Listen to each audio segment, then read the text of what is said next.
네, 여러분 안녕하세요. 타키입니다. 오늘 제가 소개해드릴 책은 우연의 질병, 필연의 죽음이라는 책이고요. 또 오늘은 좀 다르게 이 책과 연관이 된 이 책을 원작으로 한 영화, 하마구치 류스케 감독의 갑자기 병세가 악화되다, All of a Sudden이라는 영재를 갖고 있는 영화도 함께 소개를 해드리려고 합니다. 사실 우연의 질병, 필연의 죽음만 여러분께 소개를 드리려고 했는데 제가 올해 6월 이 하마구치 류스케 감독의 이 영화가 개봉하고 빠르게 영화를 사실 보고 왔었어요. 물론 하나 걱정이었던 건 이 영화를 제가 제대로 이해하지 못했던 부분들이 상당 부분 있어서 이걸 내가 책하고 영화하고 같이 연관지어서 소개해드리는 게 맞을까?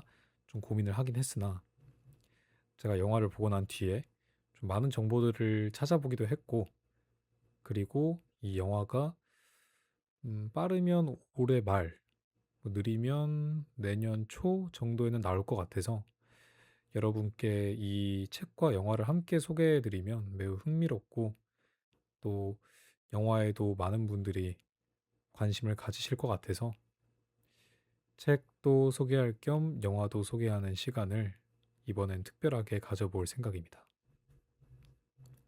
그래서 빠르게 이 책에 대해서 소개를 해보고 책 낭독을 한번 진행한 다음에 그 이후에는 영화 리뷰와 그리고 영화를 보면서 인상 깊었던 부분들, 이 영화가 어떤 영화인지 이런 것들을 차근히 알아가 보는 시간을 가져보도록 하겠습니다. 네, 먼저 첫 번째로 이 우연의 질병, 필연의 죽음은 공동 저자 작품이라고 보시면 될 것 같아요. 이 미야노 마키코라는 철학자와 이소노 마호라는 인류학자 이 두 분께서 책을 쓰셨고요. 간단한 줄거리를 소개해드리자면 유방암의 전이로 죽음을 앞둔 철학자 미야노 마키코 씨가 인류학자 이소노 마호 씨에게 서로의 이야기를 편지로 주고받아보자는 제안으로 시작된 책입니다. 철학자와 인류학자의 이야기이니만큼 이 삶을 바라보는 태도가 일반적이지는 않은데요. 우연에 대해서 이야기하기도 하고 삶의 소소한 행복들을 얘기하기도 하는 책입니다. 언제 병세가 악화될지 모르는 그런 상황 속에서 이 두 사람은 최대한 서로의 이야기를 편지를 주고받으면서 공유하고 자신들이 가진 그런 생각들을 더 깊게 바라보면서 인생을 다시 되돌아보고 다른 시각에서 바라보게 되는, 그럼으로써 독자도 그냥 단순한 생각으로 넘어갈 수 있는 것을 더 깊게 바라보게 되는 책이라고 말씀드릴 수 있을 것 같습니다. 지금부터 제가 책에서 인상 깊게 읽었던 부분들에 대해서 천천히 설명을 해 드릴 예정인데요. 우선 첫 번째로 전 첫 번째 편지에 있었던 이 내용을 좀 설명을 드릴까 합니다. 이 첫 번째 편지에서는 갑자기 병세가 악화될지도 모른다라는 마키코 씨의 소식을 이소노 씨가 들으면서 시작되는 편지인데요. 이 갑자기 병세가 악화될지도 모른다라는 마키코 씨의 이 불안한 말을 이소노 씨는 이 말은 확률이다라고 얘기를 합니다. 비록 이 갑자기 병세가 악화될지도 모른다라는 말 자체가 이 병세라는 것이 악화된다라는 결정짓는 말이기 때문에 뭐 담담하게 안심을 주기도 하고 한편으로는 불안함을 주기도 합니다. 하지만 그것은 전체적으로 봤을 때 악화될지도 모른다라는 것이기 때문에 그것은 아직 확실하게 결정되어진 것이 아니고 아직 확률로서 열려 있다라는 말이 되는 것이죠. 그래서 이것을 두려워하지 않아도 된다라고 이소노 씨는 거듭 얘기를 합니다. 그래서 이것을 좋다 나쁘다로 끝내는 것이 아니라 우리는 현재와 미래에 대해서 이야기를 해야 한다라고 얘기를 하며 이 첫 번째 편지를 마무리 짓습니다. 이런 말이라는 것으로 인해서 내가 갇혀버리고 답답한 일상을 살아가는 경우가 종종 있다고 생각을 하는데, 이 첫 번째 편지에서부터 나보다 더 상황이 좋지 않은 사람이 그 말에 둘러싸여서 고민을 하고 있는데 그것을 같이 논파해 나가는 이 이소노 씨의 모습이 정말 대단하고, 한편으로는 저도 위로를 받아서 이 첫 번째 편지에서부터 제 마음을 끌어당겼다라고 생각을 했습니다. 다음으로 제가 두 번째로 인상 깊게 읽었던 부분은 두 번째 편지 속 마키코 씨의 이야기입니다. 이 마키코 씨는 두 번째 편지에서 암에 걸린 환자가 TV 프로그램 쇼에 나와서 진행자에게 질문을 받는 장면을 보는 내용으로 진행이 됩니다. 이 진행자는 암 환자분에게 병이 나으면 하고 싶은 게 무엇인지에 대해서 묻습니다. 그런데 마키코 씨는 이 질문을 좀 다른 의미로 뜯어보게 되는데요. 그 질문을 병이 나아야 그것을 할 수 있다라는 가능성으로 보기도 하고, 병이 낫지 않으면 그것을 할 수 없다라는 가능성으로 그 질문을 뜯어봅니다. 그래서 이 질문에 진행자에 대한 불만을 갖는 모습을 처음에는 보이는데요. 일반 사람이었다면 그냥 아무렇지 않게 그냥 저런 질문을 진행자가 꺼내는구나. 저 환자분은 어떤 생각을 가지고 있을까 하면서 그냥 그 질문을 건넨 그 이후의 답변을 듣고 싶어 하겠지만, 이 마키코 씨는 오히려 그 질문 자체를 두면서 이것을 이렇게 받아들일 수 있는 것은 아닌가? 좀 위험한 거 아니야? 라고 바라보는 그 관점이 저는 되게 새로웠고, 어쩌면 그런 질문 하나하나에도 되게 많은 고민이 필요하겠다라는 생각을 할 수 있어서, 정말 별거 아닌 이 두 번째 편지의 마키코 씨의 서두이긴 하지만 굉장히 강렬하게 다가와서 여러분께도 꼭 말씀을 드리고 싶었던 부분이었습니다. 세 번째로 제가 인상 깊게 읽었던 부분은 여섯 번째 편지입니다. 이 여섯 번째 편지를 고른 이유는 이 여섯 번째 편지를 기점으로 전후가 나뉘기 때문에 라고 일단 간단하게 말씀을 드릴 수 있을 것 같고요. 이 여섯 번째 편지에서는 이 마오 씨께서 먼저 이전에 있었던 편지의 내용에 대해서 자신이 어떤 좀 말실수를 한 것 같다, 오해를 샀다라는 얘기를 하며 미안함을 드러내면서 시작을 하게 됩니다. 그리고 이 미안함이 이 불운과 불행에 대한 설명으로 이어지게 되는데요. 마오 씨는 불운은 점이고 불행은 선이다. 휴식 중에 창고가 무너진 것은 불운이지만 그 일을 자신의 인생에서 어느 자리에 둘지에 따라 의미는 변하고, 불행으로 둘 수 있고 웃긴 일화로 둘 수도 있고 대수롭지 않게 이러한 것을 둘 수 있기 때문에, 이것을 점을 이으면 선이 되듯 불운을 이으면 불행이 된다는 그런 관점으로서 불운과 불행에 대해서 이야기를 합니다. 그래서 저는 이 마오 씨의 이러한 관점이 되게 좋게 다가왔던 게 있었고요. 그리고 이 불운과 불행에 이어서 잠깐 이야기를 새서 마오 씨께서 이 서로 나누는 편지에 대해서 이야기를 하며 우리는 좀 빈틈을 만들어야 할 필요가 있다라는 얘기를 꺼냅니다. 이 빈틈을 만들면 좋겠다라는 얘기란 무엇이냐? 이 두 분께서 계속해서 편지를 나누고 있었잖아요. 그러다 보니 매우 형식적이고 딱딱한 분위기 속에 있다고 느끼셨나 봐요. 그런 자유로움이 좀 없다, 우리의 편지에는 어색함과 긴장만이 남아있다 라고 하셔서 우린 이걸 풀 필요가 있어 하면서 그것을 한번 환기를 시켜주는 내용이 있는데, 이 부분을 보면서 저도 같이 여기서 한번 나를 여유롭게 만들어주는구나 하면서 공감할 수 있었던 부분이어서 이 내용도 책을 읽으며 같이 공감하고 느낄 수 있었던 부분이었습니다. 그리고 제 기억으로는 아마 마키코 씨였던 것으로 기억을 하는데, 그 편지에서는 또 이런 이야기를 합니다. 이 메신저 내용 그리고 편지에서의 내용, 이것은 즉 일상 속의 대화와 글 속에서의 대화로도 볼 수 있다고 얘기를 합니다.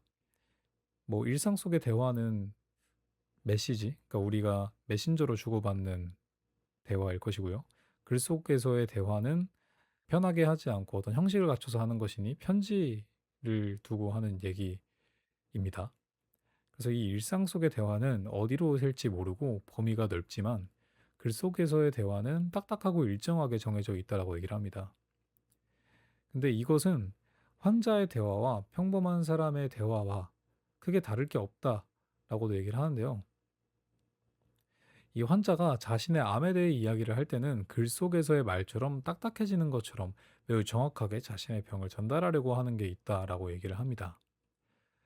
그래서 이 암 환자인 마키코 씨는 이를 염두에 두고 말하는 나날이 많아졌는데 이소노 씨와 얘기를 할 때는 그런 게 사라지고 편안하다고 말씀을 해주십니다. 예전에는 이 병과 일상의 구분이 잘 돼 있어서 일상 속의 대화와 이런 글 속에서의 대화를 적절히 잘 섞어서 대화를 해가지고 이 대화 속에서 큰 어려움이 없었는데 점점 병세가 악화되고 남을 좀 신경 쓰게 만들고 하다 보니 이 일상 속에서의 대화와 글 속에서의 대화의 밸런스 조정이 좀 어려웠던 거죠. 그래서 이 두 사람의 유대감이 점점 더 깊어지는 대목으로 볼 수 있어서 매우 편하고 큰 어려움 없이 읽을 수 있었던 그런 파트여서 저에게 상당히 좋았던 편지로 남아 있습니다. 네 번째로 제가 인상 깊게 봤던 부분은 특정한 내용, 편지 이런 건 아니고요. 이 마키코 씨와 마오 씨가 남기시는 사진들입니다. 주로 뭐 책이 끝날 때나 아니면 책 중간에 삽입이 되는 사진들이 있는데 이것들이 뭐 음식 사진도 있고요. 자기가 본 풍경, 경치 사진들도 있는데요. 요즘 되게 사진도 많이 찍고 동영상도 많이 찍는 시대이긴 하지만 이 텍스트가 빽빽하게 채워져 있는 책 안에서의 사진은 여전히 유효하게 강렬한 임팩트를 남기는 역할을 하고 있다고 생각을 합니다. 특히 이 삶과 죽음을 다루는 이 책에서는 이런 사진들이 더 강렬하게 다가오는데요. 일상의 소소한 행복을 떠올리게 해주는 그런 사진처럼 보이기도 하고 한편으로는 내가 마지막으로 나의 인생에서 이 순간은 눈으로 꼭 기억하고 싶다라는 것으로 좀 역할을 하는 것 같기도 해서 저는 이 부분이 되게 인상 깊게 다가왔습니다. 마지막으로 제가 인상 깊게 읽었던 부분은 책의 마지막 편지, 11번째 편지라고 말씀을 드릴 수 있을 것 같습니다. 이 11번째 편지 중에서도 저는 이소노 마오 씨께서 남긴 편지 내용이 마음에 와닿았는데요. 마오 씨는 마키코 씨와의 만남을 처음엔 우연이라고 생각을 했지만 점점 필연으로 받아들이고 이 필연을 운명으로 받아들이게 되는 그런 과정을 겪게 됩니다. 그리고 이런 과정을 본인이 세세하게 설명하고 이 운명이 된 우리의 만남을 소중하게 간직하자라고 얘기를 합니다. 그래서 이 부분이 정말 뻔뻔하기도 하고 어떤 부분에서는 좀 억지스럽게 다가오기도 하지만 그것이 이 둘이 11번째 편지까지 길게 얘기를 나누다 보니 그렇게 될 수밖에 없고 우리도 그것을 자연스럽게 받아들일 수 있구나 라고 생각을 하게 만들어서 그 부분이 정말 감동적이게 다가오고 꼭 여러분들이 마지막까지 이 편지를 읽었으면 하는 마음을 생기게 하는 그런 대목이었습니다. 그러면 지금부터 우연의 질병, 필연의 죽음 낭독을 시작하도록 하겠고요. 이 책 내용의 기준은 저작권 내에서 그리고 이 출판사 측에서 이 무료로 공개를 한 그 분량까지를 기준으로 하고 있습니다. 그래서 뒤에 있는 내용이 궁금하신 분들은 책을 직접 구매해서 보시거나 도서관에서 빌려서 보시는 걸 권장드립니다. 우연의 질병, 필연의 죽음, 미야노 마키코, 이소노 마호 지음, 김영헌 옮김.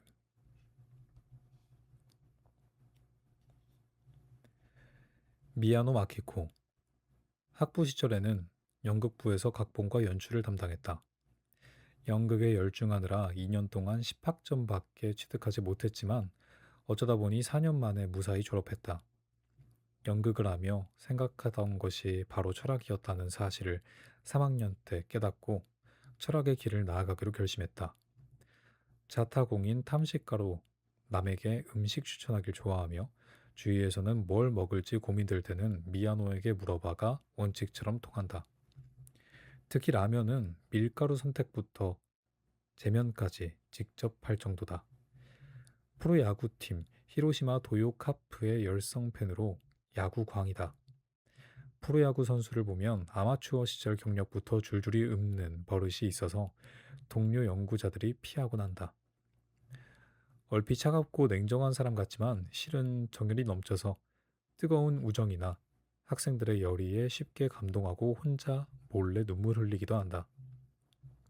전문 분야는 주로 우연성을 다룬 20세기 초 철학자 구키 슈조이며 지은 책으로 왜 우리는 사랑하며 살아가는가, 만남과 연애의 근대 일본 정신사, 마주침의 아련함, 구키 슈조의 존재 논리학과 해우의 윤리 등이 있다. 후지타 히사시와 함께 사랑성, 가족의 철학 시리즈 전 3권을 엮었다. 이 서간집의 에이스로 병 때문에 떨어진 체력을 타고난 끈기와 경이로운 정신력으로 보충했다. 특히 8번째 편지에서는 전율이 일어날 정도로 뛰어난 강속구를 던졌고 공을 받아낸 이소노 마오가 그대로 벽까지 날아가 30분 동안 쓰러져 있었다는 전설이 있다. 실화를 바탕으로 한 전설이다. 이소노 마호. 학부 시절에는 운동생리학을 전공했다. 졸업 후에 애슬레틱 트레이너를 목표하여 미국으로 유학을 갔지만 우연히 접한 문화 인류학에 큰 충격을 받아서 사흘 뒤에 전공을 변경했다.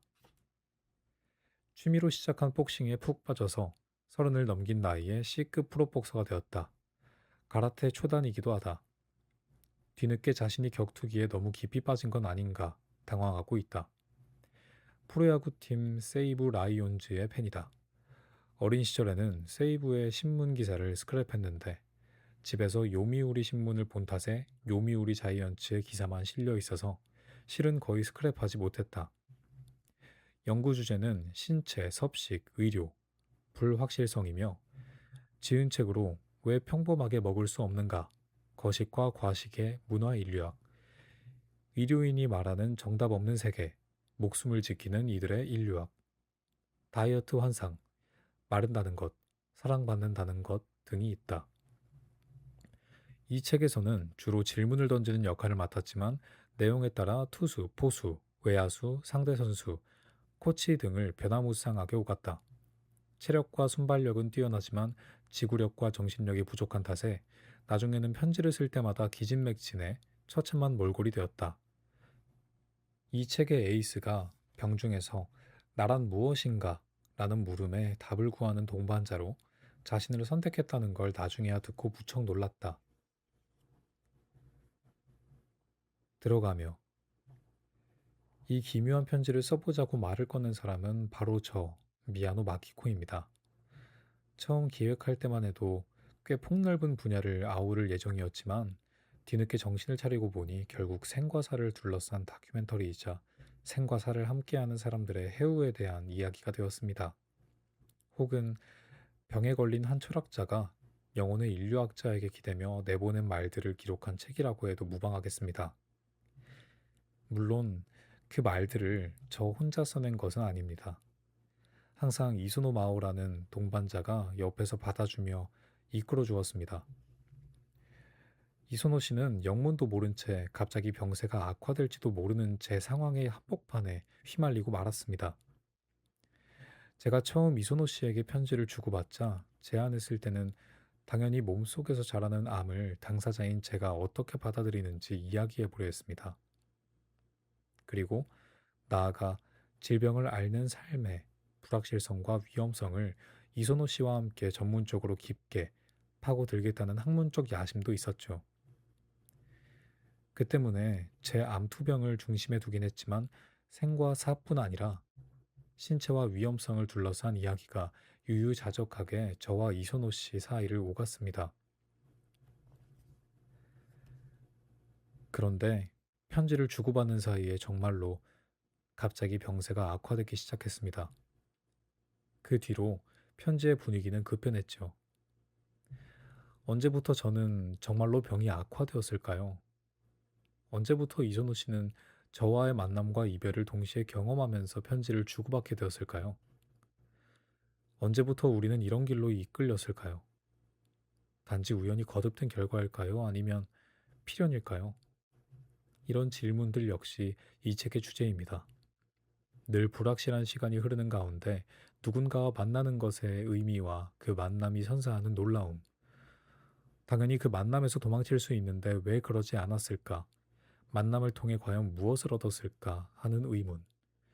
저와 이소노 씨는 이리저리 엉킨 가느다란 시를 더듬어 풀듯이 뜻밖의 만남이 선사한 인연 속으로 천천히, 때로는 서둘러서 나아가며 고심했습니다.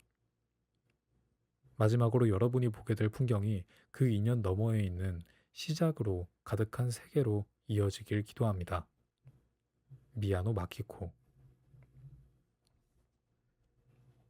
첫 번째 편지. 갑자기 병세가 악화될지도 모릅니다. 인사드립니다. 지난 주말은 여름처럼 무더웠는데 이번 연휴는 첫날부터 비가 내리네요. 심지어 쌀쌀하고요. 그래도 저희 집 고양이 냐, 옅은 갈색 줄무늬 7세는 여전히 복슬복슬합니다. 방금 전까지 뭐라뭐라하며 밀크티색 오른쪽 앞발로 제 허벅지를 두드렸습니다. 아침 6시부터 8시까지는 냐아가 놀아달라고 조르는 시간입니다. 그 뒤에는 아무것도 하기 싫은지 불러도 돌아보지 않지만요. 자, 약 반년 전인 2018년 11월로 돌아가 볼까요? 몸과 먹을거리의 관계를 문화-인류학 관점에서 고찰하는 워크숍, 몸의 슐레, 학교를 준비하며 우리는 이메일을 주고받았습니다. 그때 미야노 씨가 갑자기 병세가 악화될지도 모른다라는 말을 의사에게서 들었다고 말했죠. 그 순간이 지금도 선명히 기억납니다. 솔직히 깜짝 놀랐습니다. 미야노 씨가 유방암을 앓고 있다는 사실은 2018년 9월에 열렸던 문예공화국 모임 제야 연구자 사카마키 시토네가 주최한 모임으로 학자와 학자, 학술계와 대중을 연결하는 것을 목표합니다. 의 행사 뒤풀이에서 어렴풋이 들었습니다. 저는 내심 미야노 씨의 암은 나을 것이라고 갑자기 악화되진 않으리라고 생각했습니다. 당시 미야노 씨가 담담하게 말하기도 했지요. 그리고 예전에는 암을 불치병이라고들 했지만 지금은 의료가 발전해서 많은 암 환자들이 증상이 완화되거나 완치되어 건강히 살 수 있다. 라고 하는 암 전문가와 당사자들의 말에 제가 계몽되었던 것 같습니다. 제 머릿속에는 암에 걸린다고 반드시 죽지는 않는다는 사실을 증명하는 그래프나 통계 수치도 있었고요. 수전 선택이 은유로서의 질병을 쓴 시대와는 많이 달라졌다. 저는 암을 정보로 접할 때 막연히 이렇게 생각했습니다. 암에 대한 인식이 그 수준이었기 때문에 다발성 전이가 일어나 좋은 상태가 아니다라고 들었을 때도 다발성 전이? 그게 무슨 말이지? 라고 생각했습니다. 일단 구글에서 검색해 보았는데 글자로 쓰인 정보밖에 알 수 없었습니다. 하지만 다발성 전이의 연관 검색어를 통해 많은 이들이 얼마나 더 살 수 있을지를 함께 찾아본다는 것, 정작 남은 생에 대해 구체적인 정보가 있는 사이트는 없다는 사실을 알았습니다. 검색하는 건 그만두었습니다. 다발성 전이가 무엇인지 글로 공부하는 것은 중요하지 않았기 때문입니다. 더 중요한 것은 의사에게서 갑자기 병세가 악화될지도 모른다라는 얘기를 들은 미야노 씨가 유료 강연에 강연자로 나서도 될지 망설이고 있다는 사실이었습니다. 저는 잠깐 고민했습니다. 미야노 씨가 갑자기 아프면 무엇이 곤란해질까? 그리고 애초에 갑자기 병세가 악화되다란 대체 무엇을 의미할까? 첫 번째 의문에 대한 답은 간단히 찾았습니다. 미야노 씨가 아프면 신청자들에게 강연 취소를 공지하고 입장료를 환불해주면 됩니다. 사실 곤란한 일이 생기는 게 아니라 단순히 절차와 수고가 늘어날 뿐입니다. 몸의 슐레 신청자들은 온화하고 배려심이 깊은 분들이 많으니 강연자의 건강 문제로 강연을 중지한들 큰 문제는 없을 것입니다. 뒤에서 도와주는 사무국의 하야시 리카 씨 역시 흔쾌히 수고를 감수하고 신속하게 처리해 줄 뿐이고요. 문제는 두 번째 의문입니다. 갑자기 병세가 악화되다란 대체 무엇을 의미할까요? 의사가 미아노 씨에게 갑자기 병세가 악화될지도 모른다라고 전한 것은 의사로서 100점짜리 정답이었겠죠. 하지만 그 말을 들은 사람은 당황할 수밖에 없습니다. 우리는 확률 속에서 살아가진 않기 때문입니다. 우리는 화요일 저녁 6시부터 강의를 한다든가 5월 19일 학회가 있다든가 하는 구체적인 예정 속에서 살아갑니다. 그런 예정 속에 갑자기 몸 상태가 나빠질 가능성을 집어넣는 것이란 어떤 의미일까요? 생각할 지점은 더 있습니다. 미야노 씨가 아니라 제가 갑자기 아플 가능성도 0%는 아닙니다. 교통사고를 당해 세상을 떠날 수도 있고 돌연히 뇌출혈이 일어날 수도 있습니다. 저 역시 그런 가능성을 품은 채 살고 있습니다. 확률이란 모집단 내의 경향으로 존재할 뿐입니다. 아무리 증거의 기초에 병세가 악화될 가능성이 높다고 경고를 받은들 실제로 악화된 환자들 속에 미야노 씨가 포함될지 어떨지는 알 수 없습니다. 낮은 확률이지만 미야노 씨가 아무렇지 않은 사람일 가능성도 있기 때문입니다. 마찬가지로 교통사고를 당해 그 자리에서 숨을 거둘 확률이 아무리 낮다고 해도 실제로 그런 일을 당한 이들이 적으나마 분명히 존재합니다. 제가 그런 소수파에 포함될 가능성이 아예 없다고는 할 수 없죠. 이렇게 생각해 보면 저와 미야노 씨가 다른 점은 생각보다 별로 없습니다. 그에 덧붙여 만약 제가 갑자기 아프면 강연회는 어떻게 될까요? 주최자가 갑자기 아파도 참석자들에게 폐를 끼치는 것은 똑같습니다. 그에 대한 대응 역시 병세가 악화될 가능성을 들은 미야노 씨가 진짜로 상태가 나빠졌을 경우와 비교해보면 거의 다르지 않지요. 게다가, 게다가 말입니다. 갑자기 아프면 안 되니까 강연을 취소했는데 만약 당일에 아무렇지 않다면 어떻게 해야 할까요? 아무 일도 없었지만 혹시 어떻게 되었을지 모르니 안 하길 잘한 거야. 이렇게 생각하면 될까요? 자, 약간 돌아가겠습니다.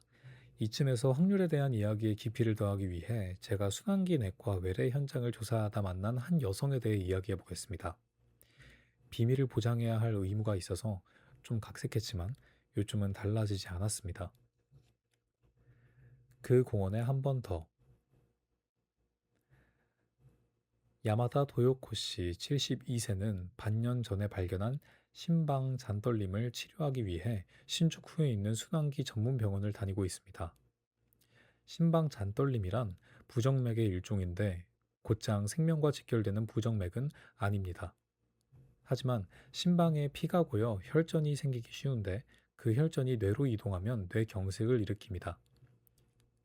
그래서 뇌경색을 방지하기 위한 가이드라인에 따라 피가 굳지 않게 하는 항혈전 요법이 이뤄집니다. 다만 도요코 씨의 심방 잔떨림 증상은 늘 일어나지는 않는 발작성이라 아직 치료가 필요한 지표에 해당하지 않았기 때문에 항혈전 요법이 처방되지 않았습니다. 발작성은 시간이 지나며 만성이 되는 경우가 많다고 하지만 처음 심방 잔떨림 파형을 확인하고 몇 년 동안 발작이 나타나지 않는 사람도 있습니다.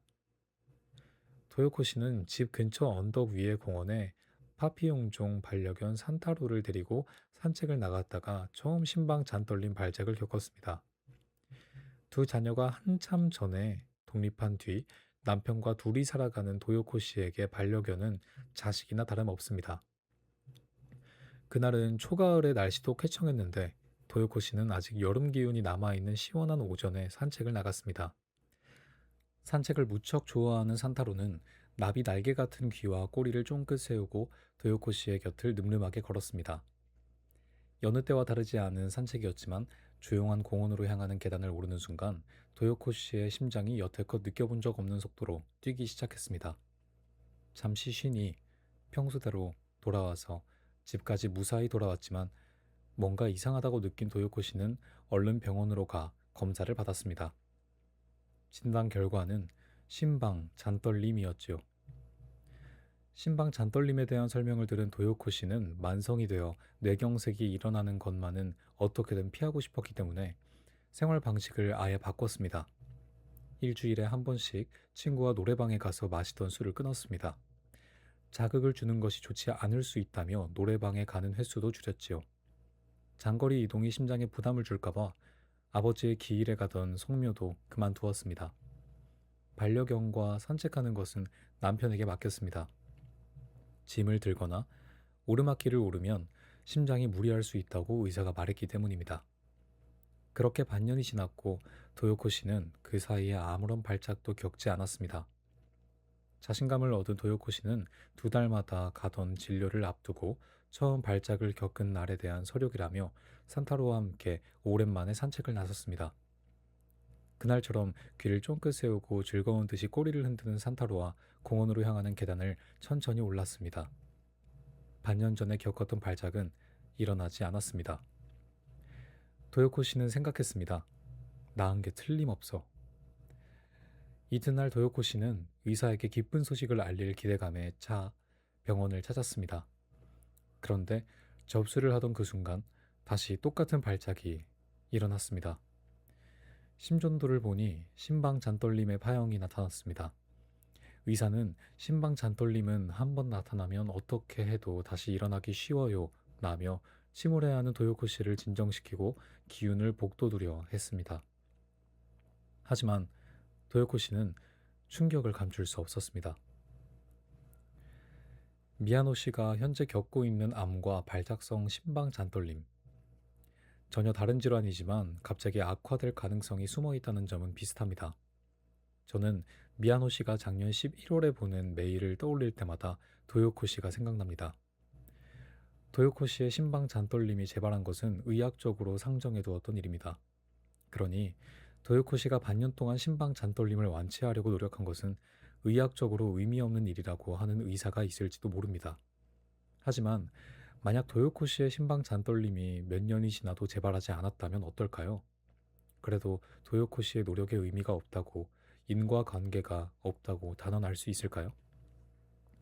과학적으로는 그렇다라고도 아니라고도 말할 수 없습니다. 도요코 씨는 가능성을 고려해서 음주, 성묘, 반려견과 산책 등 많은 일을 포기했습니다. 의사의 설명에 잘못된 점은 없고 심장에 부담을 주지 말자는 도요코 씨의 생각에도 오류는 없겠지요. 다만 눈앞에 나타난 확률 때문에 도요코 씨의 생활이 바뀌어 버린 것은 사실입니다. 어느 역학자가 만든 수식에 대입하여 계산한 일어날지도 모를 확률은 한 개인의 일상을 송두리째 바꿔서 미래의 가능성을 봉쇄해 버립니다. 리스크 관리가 중요하다고 강조되는 오늘날, 개인의 사소한 인생에 일어나는 변화는 계산 결과인 숫자 앞에서 간단히 사라져버립니다. 숫자는 압도적일 정도로 분명하며 객관적이라고 여겨지기 때문입니다. 하지만 저는 도요코 씨의 일화를 떠올릴 때마다 확률의 강력한 힘을 깨닫는 동시에 확률에 얼마나 죄가 많은지를 절감합니다. 이야기를 되돌리겠습니다. 저는 결국 분명히 괜찮을 거야 라는 마음속에 묘한 확신에 기대어 미야노 씨에게 혹시 상태가 나빠지면 독감 핑계를 대어 2월은 독감이 유행하는 시기니까 이상하게 생각하지 않을 거예요 라는 답장을 보냈습니다. 미야노 씨는 제 제안을 받아들였고 별일 없이 강연회를 호평 속에 마쳤지요.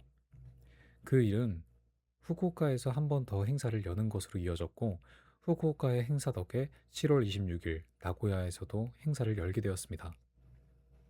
미야노 씨는 증상이 변화하여 치료법이 바뀔 때마다 확률에 대한 이야기를 들을 것입니다. 그 중에는 죽음의 가능성에 대한 이야기도 있겠죠. 미야노 씨에게 확률이란 양의적인 동시에 좋다 혹은 나쁘다로 단순하게 정리할 수 없는 복잡한 존재가 아닐까요? 미야노 씨의 체험과 철학자 미야노의 관점에서 바라본 확률, 그리고 현재와 미래에 대해 편지로 이야기해보고 싶습니다. 2019년 4월 27일 의료 인류학자 이소노 마오가 철학자 미야노 마키코님께 답장 드립니다. 이소노 씨, 도쿄는 추웠나 봅니다. 저는 연휴 동안 세토네해의 섬에 와 있습니다. 이 섬에서는 오후 5시 반이 되면 동요가 흘러나오며 여러분 집으로 돌아갈 시간입니다. 라고 마을 방송이 나옵니다. 그러면 저도 모르게 집밥 냄새가 나는 시골길을 달려 바다가 보이는 집으로 돌아가는 삶을 상상하곤 합니다. 저녁 반찬은 작고 쫄깃쫄깃한 오징어. 이 근처에서는 베이카라고 부르는 종입니다. 를 심심하게 간장에 졸인 게 어떨까? 그 조림 국물에 밥을 비벼 먹으면 개걸스럽게 보이긴 해도 참 맛있을 텐데. 현재 자신의 인생과 전혀 다른 삶을 상상해 보는 것. 저는 여행에서 느끼는 묘미가 그런 상상에 있다고 생각합니다. 현재 인생이 불만족스럽다는 말은 아닙니다. 오히려 만족하지요. 그럼에도 전혀 다른 인생의 가능성을 상상해 보는 것은 자신의 인생을 받아들이는 데 중요한 생각의 실마리를 주는 듯합니다. 다만 지금 말하는 가능성이란 이선호 씨가 저번 편지에서 다룬 확률이 제시하는 가능성과는 닮은 듯 전혀 다른 것입니다. 자, 갑자기 병세가 악화될지 모른다 라고 이선호 씨에게 걱정을 털어놓고 벌써 반년이 지났네요. 결국 저는 변함없이 일에 허덕이고 즐거울 것 같다는 이유만으로 이벤트에 참여하며 생각 없이 의욕만으로 일을 받아들이기도 합니다. 물론 암은 낫지 않았으며 지금도 갑자기 상태가 나빠질지 모르는 상황입니다. 하지만 그에 대해서는 별로 생각하지 않습니다. 물론 마음속 한편에는 남아있지만요.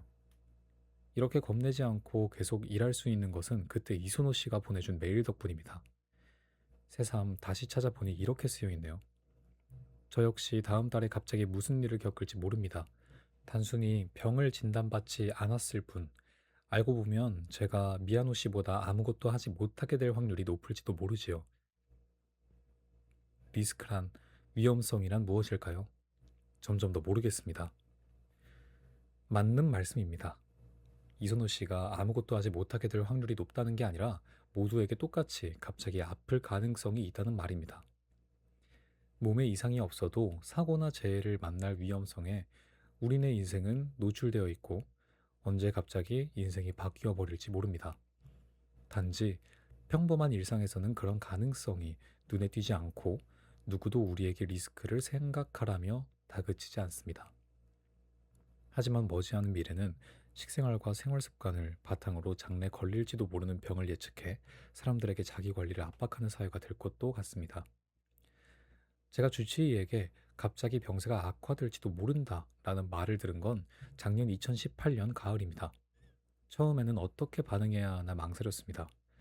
저기라며 질문하려는데 주치의에 무척 상냥하고 좋은 의사입니다.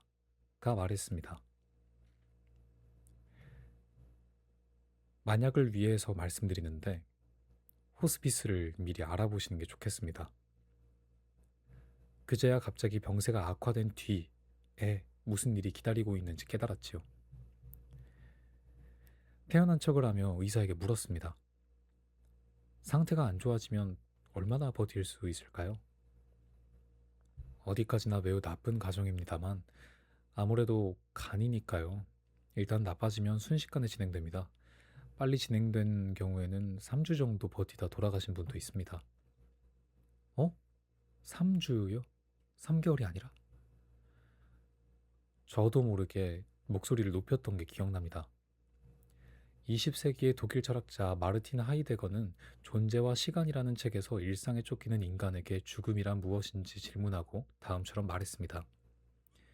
죽음은 분명히 다가온다. 다만 지금이 아닐 뿐이다. 의사에게서 갑자기 병세가 악화될지 모른다 라고 듣기 전까지 저에게 죽음이란 바로 하이데거의 말과 같았습니다. 물론 암은 오늘날 고칠 수 있는 병입니다. 조기에 발견하면 더욱 그렇지요. 재발해도 제대로 치료하면 완화는 힘들어도 병을 잘 제어하면서 오래 살 수 있습니다. 물론 아무런 지병이 없는 사람과 비교하면 죽음과 훨씬 가까운 삶이겠지만 그래도 평범할 수 있습니다. 내일은 일하고 다음 달에는 여행 갈 거야. 이렇게 말하며 일상을 지내는 환자들이 많을 것입니다. 그리고 무엇보다 깊이 생각하고 싶지 않고요. 저는 의식의 끄트머리에 죽음이라는 존재가 어른거리기 때문에 건강한 사람보다 훨씬 분명하게 죽음은 다가온다. 다만 지금이 아닐 뿐이다. 라고 스스로 되뇌곤 했습니다.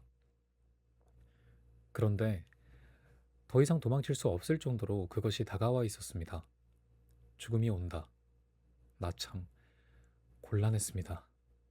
당연하지만 아직 인생이 계속될 거라고 생각하고 이런저런 일정을 잡아두었습니다.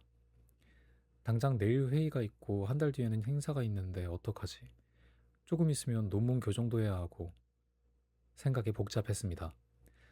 아무튼 제대로 해야지. 다른 사람한테 패 끼치면 안 돼 라고 생각하며 아직 준비도 시작하지 않은 행사를 한 건 취소하고 다음날 회의를 준비하면서 갑작스레 입원할 것에 대비해서 집을 정리하고 쓰레기 봉투에 옷을 가득 담아버리기도 했습니다. 지금 돌이켜보면 아무런 의미도 없는 일들입니다. 호스피스도 찾기 시작했습니다. 물론 새로운 치료법을 시험해줄 병원도 찾아야 했지요. 그러던 와중에 이선호 씨에게서 메일이 온 것입니다. 눈이 번쩍 뜨이는 것 같았습니다. 아, 그랬구나.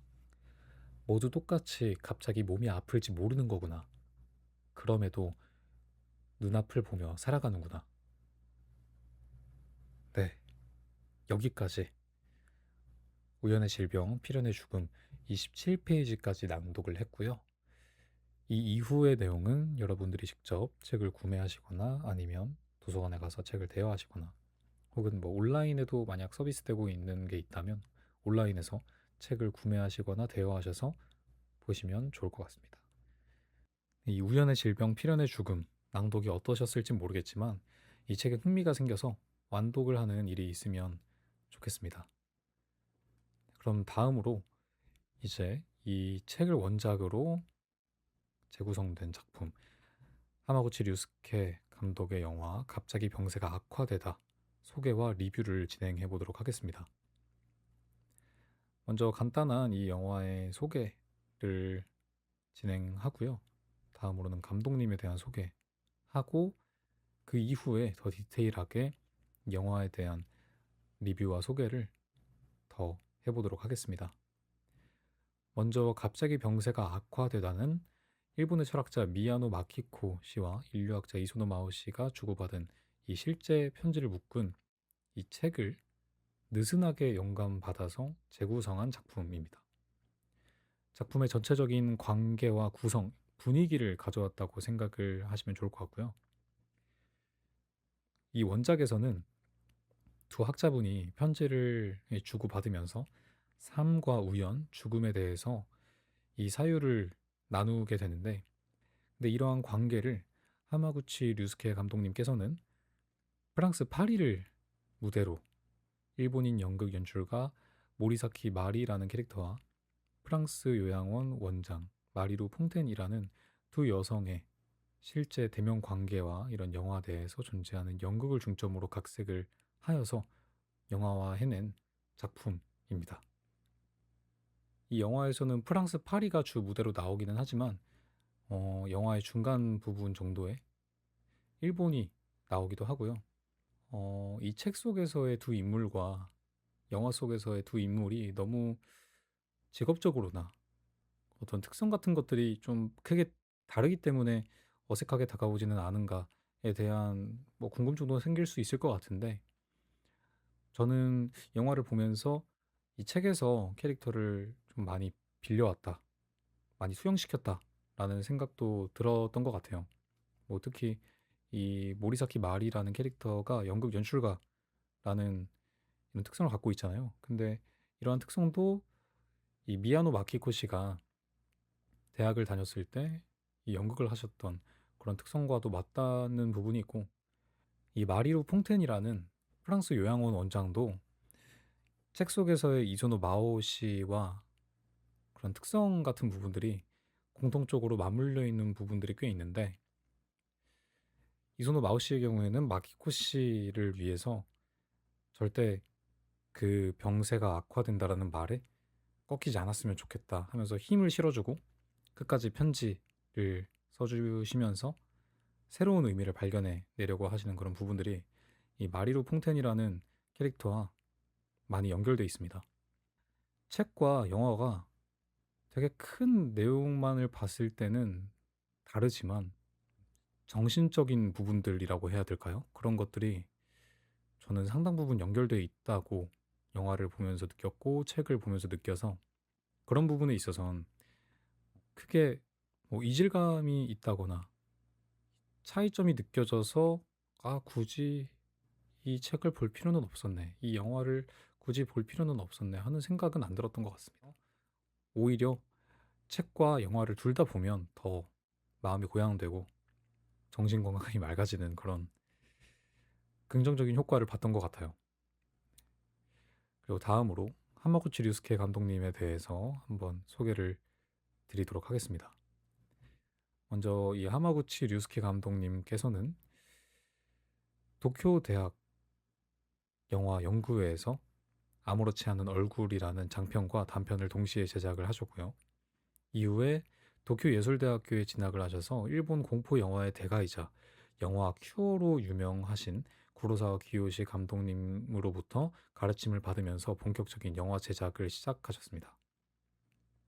5시간에 이르는 영화 해피아워로 이 세계적인 입지를 다졌고 2018년에 개봉한 영화 아사코가 칸영화제 경쟁 부문에 오르면서 두각을 드러내셨습니다.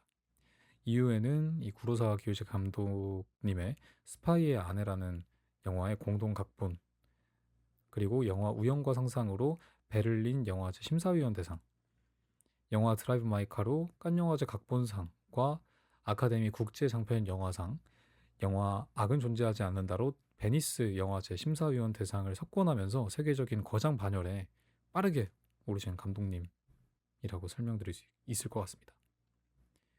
이 영화 갑자기 병세가 악화되다는 이 박찬욱 감독님이 심사위원장으로 참여했던 올해 2026년 칸영화제의 경쟁작으로 선정이 됐던 작품이고요. 이에 그치지 않고 두 배우가 이 영화에 나오신 두 여배우님께서 공동 여우주연상을 받는 쾌거를 이뤄낸 작품이기도 합니다. 그래서 이 하마구치 류스케 감독의 영화를 보면 주로 말과 언어, 인물의 이동, 극중국을 활용해서 영화의 다층적인 레이어를 형성하는 것으로 되게 유명한데요. 이 류스케 감독님의 작품을 논할 때 사람 간의 관계라거나 일상의 대화로 극을 진행하는 것으로 유명한 그런 프랑스 영화 감독 에릭 로메르 감독님이라거나 즉흥성과 그런 비전문 배우의 활용으로 유명한 존 카사베츠 미국 영화 감독님을 주로 언급하기도 합니다. 그래서 영화에 대한 호기심이 있으시거나 혹은 내가 영화를 조금 더 딥하게 좀 알아가보고 싶다라고 하시는 분들은 하마구치 류스케 감독님의 필모를 보지 않으신 게 있다면 또 보고 이런 영화를 만드시는 분이구나 하면서 파악해 가면 굉장히 많은 재미를 느낄 수 있는 감독님이라고 생각합니다. 네, 그러면 이제 본격적으로 갑자기 병세가 악화되다 소개와 리뷰를 해보도록 하겠습니다. 먼저 첫 번째로 영화 줄거리에 대해서 여러분께 말씀드려 보겠습니다. 이 프랑스 파리 교회의 요양원 초보 원장으로 일하는 마리 루가 직원들과 소소한 갈등도 있고 일상의 무력감 속에 갇혀서 지내고 있습니다. 마리 루는 인지장애가 있는 환자들을 위해서 최선을 다하고 있는데요. 그 영향에는 인지장애가 있던 어머니에 대한 죄책감도 크게 작용을 하고 있습니다. 이 마리루의 정제된 삶은 우연히 길을 잃은 자폐를 가진 일본인 소년 토모키를 만나면서 바뀌게 되는데요. 트램에서 이 아이를 좀 보호해주기 위해 내려가지고 이 아이와 함께 시간을 보내게 됩니다. 함께 시간을 보내던 도중 마리루는 우연히 일본에서 온 연극 연출가 마리와 노배우 기요미야 고로와 우연히 이 아이를 통해서 인연을 맺게 됩니다. 그런데 이 마리라는 이 연극 연출가가 우리가 지금 준비하고 있는 행위 예술이 담긴 실험적인 무대가 있는데 한번 흥미가 있으면 이 무대 보러 와 라고 해서 이 기회로 마리와 고로 그리고 토모키와 뜻밖의 인연을 맺게 됩니다. 삶과 죽음의 경계를 다루는 그들의 연극을 마주한 순간 마리루는 깊은 충격을 받으면서 이 마리루와 마리와의 피할 수 없는 영혼의 교류를 시작하게 됩니다. 그래서 이것이 거의 영화 초반부의 내용이고요. 되게 많은 부분 제가 생략을 하면서 영화의 초반 부분에 대해서 좀 소개를 드렸는데, 이후에도 더 흥미로운 이야기거리들이 많으니 궁금하신 분들은 영화가 정식적으로 개봉하면 보시는 걸로 하면 될 것 같고요. 이어서 주요 캐릭터, 주연 캐릭터라고 해야 되겠죠. 마리루 퐁텐과 마리사키 마리라는 캐릭터 두 명에 대해서 간략한 소개를 드려보겠습니다. 우선 이 마리루 퐁텐은 프랑스 교회 요양원 자유의 정원의 초보 원장입니다. 일상적인 무력감과 현실의 벽 속에서 소진되어 가는 인물이고요.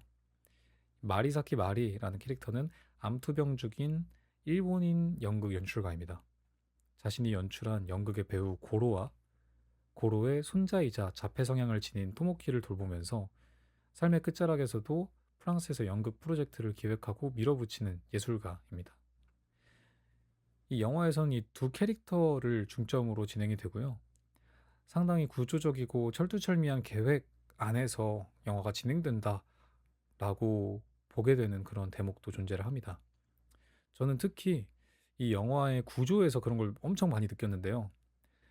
제가 일본에서 영화를 보면서 뭐 시기나 그런 거 잘 안 보긴 하지만 영화가 어떻게 진행되나 좀 궁금해서 1막, 2막, 3막을 구분해 보려고 했어요. 근데 그게 딱딱딱 나뉘어지더라고요. 그래서 이 영화의 전체적인 구성을 제가 계산한 방법으로 말씀을 드리자면 1막은 초반 90분에 프랑스에서의 이야기로 진행이 되고, 이 두 번째의 2막은 이 30분 동안 일본에서 일어나는 일에 대해서 보여주고, 마지막으로 세 번째는 거의 한 60분 동안 프랑스에서 일어나는 3막의 이야기로 구성이 되어 있습니다. 이 영화의 구조를 제가 먼저 말씀을 드리는 게 스포일러가 될 수도 있는 부분이라고 생각을 하긴 하는데요.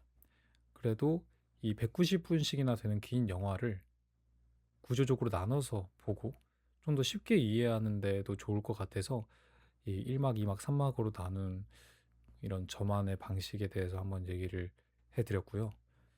이런 구성을 띠고 있기 때문에 지루하지 않고 쉽게 영화를 볼 수 있다라는 걸 좀 말씀드리고자 이 구조적인 부분에 대해서 말씀을 먼저 드렸던 것 같습니다. 이 다음부터는 영화의 스포일러가 될 수 있는 부분들이 상당히 많아서 영화에 대해서 좀 스포일러는 더 이상 듣고 싶지 않다 하시는 분이 계신다면 잠시 여기서부터는 좀 멈춰주시면 감사할 것 같고요. 지금부터는 영화에 중요하게 작용하는 장치와 그리고 그 뒤에는 영화와 책의 연결성에 대해서 얘기를 하면서 마무리를 지어볼까 합니다. 저는 이 영화를 보면서 영화에 중요하게 작용하는 장치가 여럿 있다고 생각을 했는데 그 중에도 큼지막하게 한 4개 정도를 꼽아서 봤던 것 같아요.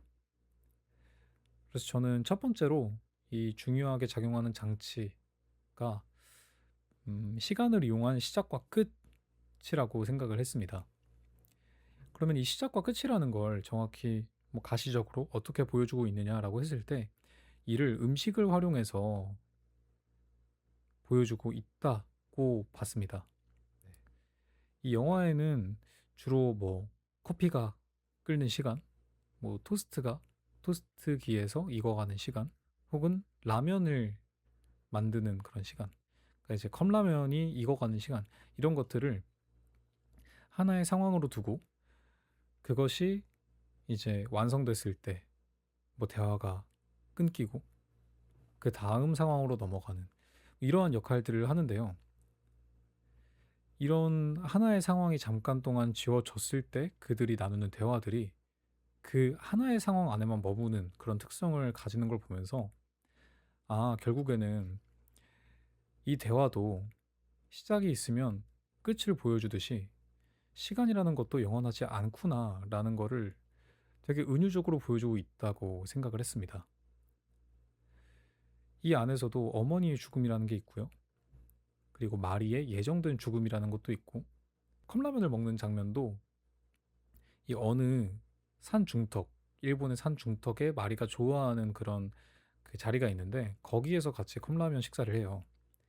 근데 이 장면이 해가 서서히 뜨기 시작하는 뭐 그런 시간대에 찍은 장면이었어요. 막 배경이 엄청 푸르스름하고 점점 해가 밝아오면서 그 푸르스름했던 하늘이 점점점 밝아지는데, 그런 걸 보면서도 이 새벽이 영원하지 않고 아침이 밝아오듯이 이 시간이라는 것도 결국에는 영원하지 않고 어느새는 끝이라는 것이 있다라는 것을 말해주고 있다라고 생각을 했습니다. 그리고 이 영화라는 것 자체의 특성도 봤을 때 영화도 결국에는 영화관이라는 공간을 벗어나면 그 이후에 우리의 삶이라는 것이 존재하잖아요. 뭔가 그런 것들을 자각하게 해주는 되게 중요한 장치라고 생각을 해서 저는 이 시간을 이용한 시작과 끝이 이 영화의 매우 중요한 장치다라고 말씀을 드리고 싶었습니다. 그래서 제가 말씀드렸던 이러한 부분들을 영화를 보시면서 또 발견을 하시고 보시면 그때 제가 말씀드렸던 의미가 더 어떤 의미인지 확실하게 다가올 거라고 생각이 듭니다. 두 번째로 제가 중요하게 작용했다라고 봤던 장치는 언어입니다. 이 영화 속에서는 일본어와 프랑스어, 그리고 병자들의 행동이라는 언어가 존재를 하는데요. 이 언어가 존재하는 순간에는 영화에서 매우 많아서 제가 따로 적어 놨는데요. 우선 첫 번째로 이 영화 속에 이러한 장면이 있습니다. 이 마리루가 마리의 그런 초청을 받고 마리가 직접 연출한 그 연극을 보러 가게 됩니다. 뭐 실험 연극이라고 해야 할까요? 아니면 실험 공연이라고 해야 될까요? 공연이라고 말씀드리겠습니다. 이 공연이 끝난 후에 GV가 이어지는 자리가 있는데요. 여기서 마리루가 마리에게 프랑스어가 아닌 일본어로 직접 뭐 이것저것 GV를 하게 됩니다. 이 마리루는 일본어로 질문을 하면서 주변 관객들을 당황시키는데요. 그래서 주변 관객들이 프랑스어 통역을 요청을 하게 됩니다. 하지만 이 마리가 연출한 연극의 배우인 고로가 전혀 번역할 필요가 없다. 굳이 번역하지 않아도 중요한 이야기를 하고 있다는 것은 우리가 알 수 있기 때문에 번역을 하지 않아도 괜찮습니다. 라고 얘기를 하는 부분이 있습니다. 되게 여러 가지 의미가 담긴 장면이긴 한데 이 고로 씨가 말씀하신 중요한 이야기를 하고 있다는 것은 알 수 있다라는 것이 언어의 장벽을 뛰어넘어서 우리가 그들이 말하는 어떤 호흡, 그들이 반응하는 어떤 표정과 액션, 리액션 이런 것들로 우리가 충분히 느낄 수 있다라는 그런 이야기처럼도 들려와서 언어를 뛰어넘는 영화라는 감상을 좀 받았던 것 같습니다. 참 기묘한 순간이었던 것 같아요. 이 마리우가 사실 GV 빌런 행동을 한 것이긴 한데 이 고로 씨가 되게 포장도 잘 해주시고 뭐 물론 되게 신중하게 이야기해야 되는 것을 막기 위해 그런 이야기를 한 것도 있는데 네, 그런 대목이 매우 인상적이게 남았다라고 말씀을 드리고 싶고요. 이 이후에는 또 여러 가지 장면이 등장을 하게 됩니다. 먼저 이 장면은 영화의 거의 중반 부분에서 후반 부분에 등장하는 부분이라고 먼저 말씀을 드리고 이야기를 해야 될 것 같아요. 이 중반부 일본 파트에서 마리가 마리루와 함께 일본에 가게 되고 마리가 살고 있는 교토의 어느 한 집에서 마리루와 함께 그런 발 마사지를 하는 그런 장면이 있습니다. 마리가 알고 있는 그 발 마사지 방법인 것이죠. 그래서 마리루가 그것을 배우고 이후에 그 마리루가 또 마리와 함께 다시 프랑스로 넘어가서 이 워크숍을 그대로 진행을 하게 되는데 발 마사지 워크숍인 것이죠. 이 발 마사지를 인지 장애가 있는 환자분들에게 알려드리고 그분들이 되게 인상적이게 남아서 이걸 계속 막 행동을 하시고 그러세요. 엄청 행복해해요. 그러다가 이게 그냥 이 워크숍 안에서만 끝나는 줄 알았는데 이후에 영화의 그 마지막 부분에 고로 씨가 이 마리 씨가 연출한 그 공연을 그대로 그 인지장애가 있는 그런 환자분들 앞에서 야외 공연을 하는 그 장면이 있어요. 거기에서 이 발 마사지를 한 번 더 보여주는 그런 장면이 있습니다. 근데 이게 그 고로 시간은 이 실험적인 연극 무대에서 도대체 어떻게 보여지는 거지라고 궁금해 하실 수 있는데, 음, 이 발 마사지가 어떻게 보여지냐면 환자분들이 그 고로 씨가 혼자서 이렇게 공연하는 것 도중에 갑자기 공연하는 그 무대 안으로 난입을 합니다. 물론 뭐 완전한 무대처럼 뭐 꾸며져 있는 곳은 아니었던 걸로 기억을 해요. 그냥 그런 공원 같은 데에서 그냥 뒤에 이 TV 모니터 같은 거 좀 띄워두고 그냥 사람들 다 볼 수 있게 무대라고 가정한 그 앞쪽에 바로 앞에 이렇게 의자를 다 세팅해 두고 사람들이 앉아서 보고 있는 건데, 이 한 환자의 난입으로 인해서 이 무대의 경계가 허물어집니다.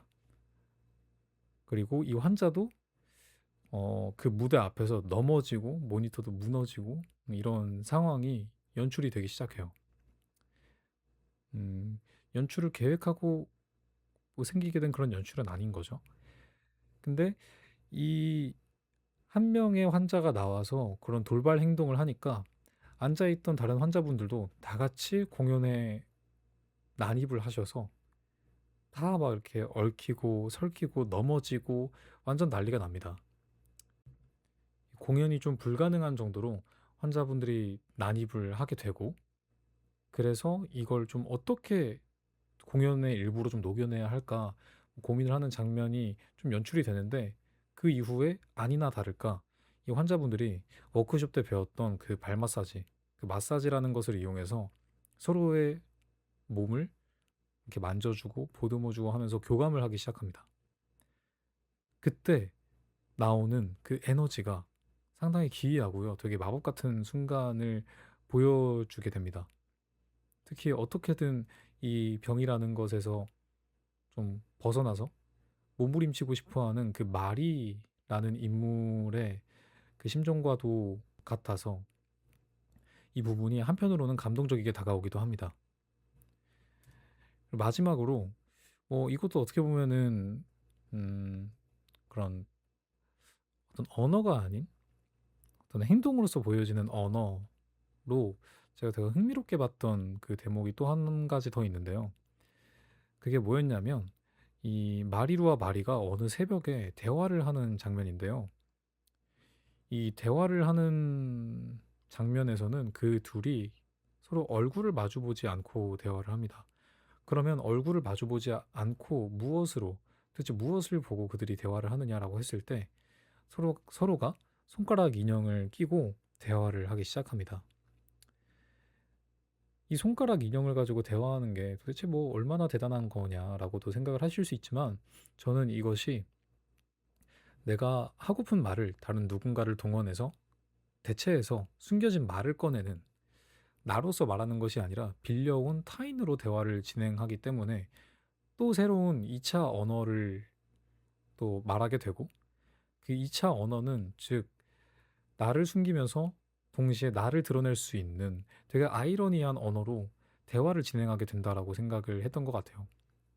그래서 어찌 보면 이 언어라는 것은 그대로 존재하긴 하지만 그 안에 있는 대화의 형식을 조금 비틀어 가지고 사람들에게 새로운 감흥을 불러일으키는 독특한 연출 방법을 구사하고 계신다라고 생각을 했고, 저는 이런 여러 가지 마법 같은 상황들이 보여지는 걸 보면서 프랑스 영화 감독 중에 알랭 레네라는 감독님이 계신데, 그 감독님과 상당히 비슷한 그런 방식을 또 구사하고 계신다라고도 생각했던 것 같습니다. 저의 좀 과대 해석일 수도 있겠지만은요. 저는 좀 그렇게 생각을 한 부분이 있었습니다. 그리고 이건 영화의 외적인 부분이긴 하지만 저는 뭐 프랑스어도 잘 안 되고요. 일본어도 엄청 잘하지를 않아요. 근데 어, 프랑스어가 나올 때면 일본어 자막이 나오고, 일본어가 나오면 되게 또 그 일본어를 다 능숙하게 잘 하셔서 제가 좀 따라가기가 좀 어렵더라고요. 뭐 일본어를 또 제가 잘 읽고 듣지도 못하는 것 같아서 그래서 그때마다 매우 곤혹스러웠는데 왜냐면 이 두 배우분이 정확히 어떤 말씀을 나누는지 해석이 좀 어려웠던 부분들이 많았어서 근데 오히려 그 어려움이 이 배우님들의 표정과 행동, 상황에 집중할 수 있게 해줘서 전 좀 다른 측면에서 전체를 볼 수 있었던 게 좋았던 것 같습니다. 되게 음, 정말 이 영화가 의도하는 것에 조금 다른 방향으로 가깝게 봤다라고 생각했습니다. 네, 그래서 이런 언어 외적인 것에 집중하고 그 흐름을 따라갈 수 있었던 저 나름의 한국인으로서의 특별한 경험을 영화관에서 190분 동안 하고 왔다라고 말씀을 드릴 수 있을 것 같습니다. 세 번째로 제가 중요하게 본 장치는 공간과 관계라고 말씀드릴 수 있습니다. 이것은 좀 우연하고도 연관이 되어 있는 부분인데요. 영화에서는 새로 마주하게 되는 관계와 공간들로 영화를 풍성하게 만들어주고 있습니다. 그래서 이러한 것들이 우연으로 이루어지기도 하고요. 마지막에는 끝내 웃음 짓게 하기도 하는데요. 그 중에 이 공간과 우연적인 상황, 이런 관계들로 웃음을 짓게 하는 되게 중요한 그 현상이라고 해야 될까요? 그게 새똥이 있어요. 이 새똥은 마리와 마리루가 제대로 같이 길거리를 걸으면서 걷다가 뭐 그 마주하게 되는 하나의 현상인데 이후에 영화의 거의 한 마지막 부분에 마리가 죽고 이 마리루가 우연찮게 그 벤치에 앉아 있다가였나? 새똥을 맞게 돼요. 그러면서 이 새똥을 맞은 걸 보고 그걸 보고 또 이제 마리루는 마리를 떠올리면서 웃음을 짓고 아 이런 우연이 다 있나 하면서 영화가 되게 기분 좋게 끝이 나는데 영화는 이러한 우연을 넘어서 그것이 단지 우연으로 그치는 게 아니라 유기적인 관계됨을 떠올리게 해주고 이어주게 만들어줍니다. 이 죽음이 있었다고 해도 그것이 우연히 일어났다고 하더라도 결국에는 그 이전에 있었던 과거의 누군가와의 관계됨으로써 떠올리게 하면서 우연으로 끝나지 않는다라는 것을 부각시키는 거죠.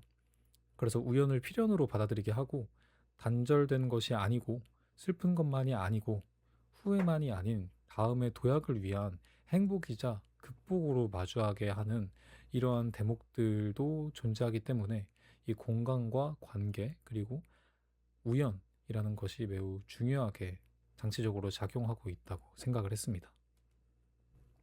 마지막으로 철학이라는 장치가 또 있을 건데요.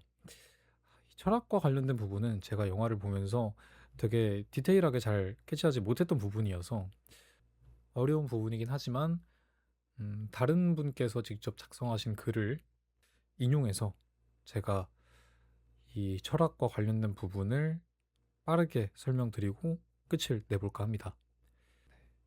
이 엔차 도쿄라는 그 글쓴이 분께서 브런치에 직접 올리신 글이고요. 이 브런치에 정리해 주신 내용에는 어떤 것이 있냐면 이 마리와 마리루가 그 새벽에 마리루가 운영하는 병원에 가게 돼요. 그래서 마리루와 마리가 사이좋게 이렇게 대화를 하다가 마리가 칠판에 이 자본주의와 관련된 것을 적게 되는데요.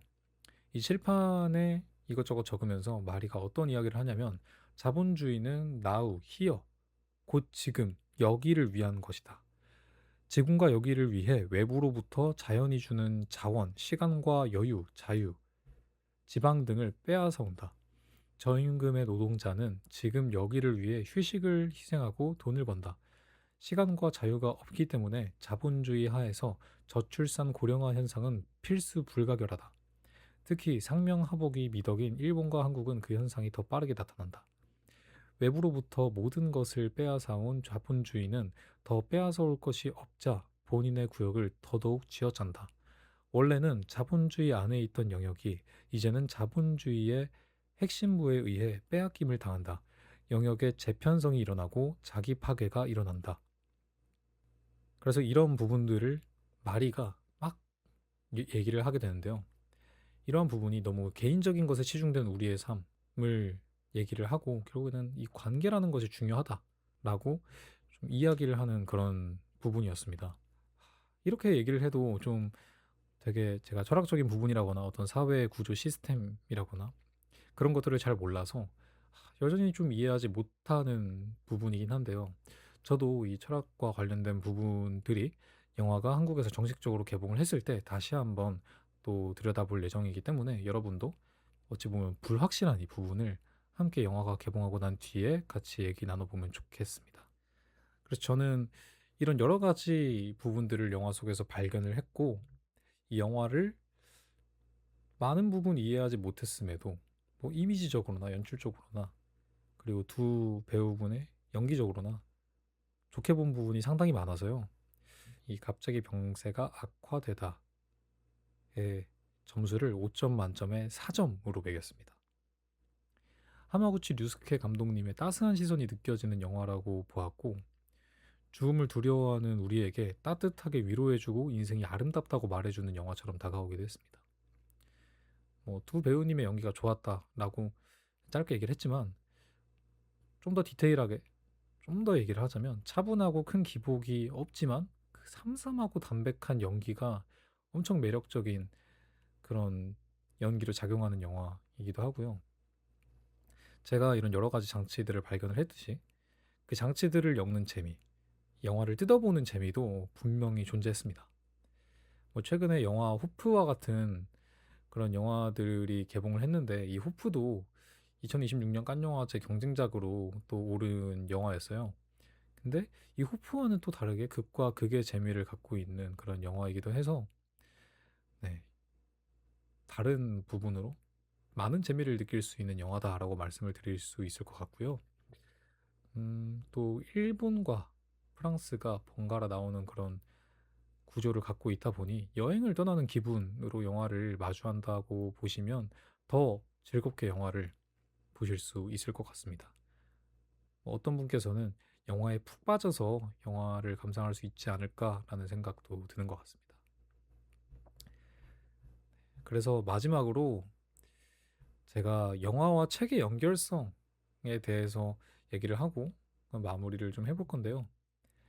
일단 첫 번째로 이 영화도 그렇고 책도 그렇고요. 수미상관의 구조를 이루는 부분이 존재합니다. 영화에서는 이 어떤 부분이 수미상관을 이루는지에 대해서 좀 말을 아끼겠습니다. 매우 저의 주관적인 생각이기도 해서 뭐 이 영화에서의 수미상관은 제가 말씀을 드리지 않는 게 좋을 것 같고요. 책에서는 이 첫 번째 제목과 마지막 제목이 수미상관을 이룹니다. 이 첫 번째로 주고받게 되는 이 편지의 제목은 갑자기 병세가 악화될지도 모릅니다이고요. 마지막 편지의 제목은 정말로 갑자기 병세가 악화되었습니다입니다. 영화 제목과도 연관이 되어 있는 이 편지의 제목들은 마음을 아리게 만드는 대목이라고도 생각을 하는데요. 결국에는 죽음의 전조로 시작해서 죽음이라는 결과로 끝날 수밖에 없는 이런 현실을 보여주는 것 같아서 이러한 수미상관 구조가 상당히 아리게 다가오기도 하고 큰 주제의식을 드러내는 그런 제목처럼도 다가와서 이 부분을 어떤 하나의 그 영화와 책의 연결성으로 좀 소개를 드리고 싶었고요. 두 번째로는 일상의 행복과 위로라고 할 수 있을 것 같습니다. 이 영화에서도 그렇고요. 책에서도 그렇고 대화를 하는 그 어떤 형식은 물론 다르기는 합니다만 뭐 영화에서는 직접 만남을 통해서 대화를 하고 책에서는 편지를 통해서 대화를 하긴 하지만 결국에는 대화를 통해서 그들이 행복감과 큰 위로를 받았기 때문에 이것이 영화와 책의 큰 연결성이라고 생각했습니다. 네, 이렇게 책과 영화의 연결성 크게 두 가지를 얘기를 해봤는데요.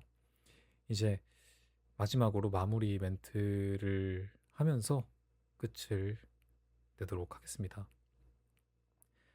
이 책 우연의 질병, 필연의 죽음에서 11번째 편지를 보면 이런 문장, 질문이 있습니다. 물론 제가 11번째 편지와 관련된 내용을 최대한 얘기를 안 해보려고 했는데 이 문장이 상당히 제 마음에 남아서 한번 얘기를 해볼까 하는데요. 이소노 마오시께서 남긴 말인데, 왜 제 인생의 만남의 설렘과 상실의 공포가 동시에 일어난 건가요? 라는 문장이 있어요. 이 문장은 책과 영화에서 똑같이 그 물음을 던지는데요. 그 물음을 던짐으로써 난처하게 만드는 것이 아니라 책과 영화에서는 이 관객들이 충분히 행복하고 아름다움을 느낄 수 있게 따뜻하게 어루만져 주면서 마무리를 하게 됩니다. 그래서 여러분들도 이 시작과 끝이 있기에, 삶과 죽음이 있기에 새로운 것을 향해 나아갈 수 있다라는 그런 생각을 이 영화와 책을 통해서 같이 좀 느끼셨으면 좋겠다라는 말씀드리면서 오늘의 영상, 오늘의 리뷰와 소개 마쳐보도록 하겠습니다. 지금까지 들어주셔서 정말 감사하고요. 다음에 더 좋은 소개와 리뷰로 찾아오도록 하겠습니다. 감사합니다.